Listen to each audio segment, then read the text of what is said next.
ஆகிடும். என்னோட கேள்வி என்ன அப்படின்னா, இந்த காருக்குள்ள எலி போகிற பிரச்சனை ஒண்ணு இருக்குல்ல, அதுக்கு உண்மையிலேயே தீர்வுன்னு ஒண்ணு இருக்கா இல்லையா?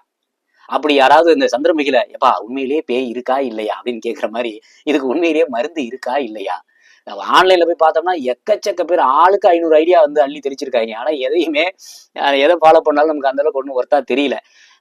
இந்த கட்டப்பகையில கட்டணும்னாங்க, அதை வந்து துண்டு துண்டா கட் பண்ணி அங்கே எங்கே போனட்டுக்குள்ள கட்டி கட்டி வைக்கணும்னாங்க, கட்டி வச்சாச்சு வரல. அதுக்கப்புறம் சூடெல்லாம் வந்து சூடத்தை வந்து வேசலின் கூட மிக்ஸ் பண்ணி இதெல்லாம் எப்படி கண்டுபிடிக்கிறாங்கன்னு தெரியல. அதை வந்து வைக்கணும் அப்படின்னு சொல்றாங்க. அப்படி வச்சா வராதுங்கிறாங்க. அப்புறம் ஆன்லைன்ல போய் நீங்க அது அமேசான் போன்ற இந்த மாதிரி இணைய வழி வர்த்தக சைட்லாம் போய் பார்த்தோம் அப்படின்னா எக்கச்சக்கமான லிஸ்ட். சரி அதுல ஒண்ணு வாங்கி பார்ப்போம் அப்படின்னு சொல்லி அந்த ரேட் ரெப்பல்லண்ட் அப்படின்னு சொல்லி நீங்க இமேஜ்ல பாக்குறீங்களே, இதை வாங்கி அந்த என்ஜின் போனட் ஃபுல்லா அடிச்சு பார்த்தேன். அவன் சொல்லியிருக்கான் வந்து 3 வாரத்துக்கு ஒரு முறை அடிச்சா போதுமா, 21 நாளைக்கு தாக்கு பிடிக்கும் அப்படிங்கிற அளவுக்கு சொல்லியிருக்கானுங்க. போய் அடிச்சுட்டு இப்ப 3 நாள் தான் ஆகுது. எக்ஸாக்டா 3 நாள் தான் ஆகுது.